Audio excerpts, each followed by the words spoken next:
இங்க இருக்கக்கூடிய தீர்த்தம் அதுவும் 3 இருக்கு. வில்வ தீர்த்தம், விஸ்வ நந்தி தீர்த்தம், முகுந்த தீர்த்தம் அப்படின்னு 3 தீர்த்தங்கள். 3 இறைவனும் 3ஆ இருக்காரு, மலையும் 3, தீர்த்தமும் 3. அதனால தான் இந்த கோவில் திரியம்பகேஸ்வரர் அப்படின்னு வழங்கப்படுதோ என்னவோ.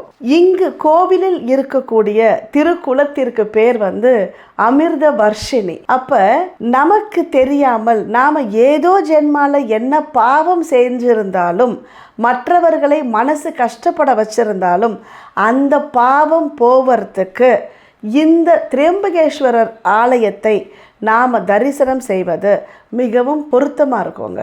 இந்த திரியம்பகேஸ்வர் ஜோதிர்லிங்கத்தை எல்லா ஜோதிர்லிங்கத்தை மாதிரியே தரிசித்தாலும், பூஜை செய்தாலும், அபிஷேகம் ஆராதனை செய்தாலும் அது நமக்கு மிகப்பெரிய பாக்கியத்தை தரவல்லது. ஐஸ்வர்யத்தையும் தருது, மோட்சத்தையும் தரக்கூடிய மிக அற்புதமான ஜோதிர்லிங்கம் நாசிக் அருகில் இருக்கக்கூடிய திரியம்பகேஸ்வர் ஜோதிர்லிங்கம். இப்போ பிரயாக்ராஜில் கும்பமேளா நடந்துட்டு இருக்கு இல்லையா, மகா கும்பமேளா. இந்த கும்பமேளா 4 இடங்களில் நடக்கும் அப்படின்னு சொல்லுவாங்க. 1 உஜ்ஜைனில் நடக்கும், ஹரித்வாரில் நடக்கும், இப்போ நடந்துட்டு இருக்க பிரயாக்ராஜில் நடக்கும், இன்னொன்று இங்கே நாசிக்லேயும் நடக்கும். எல்லாமே நதியை ஒட்டி தான் நடக்கும்.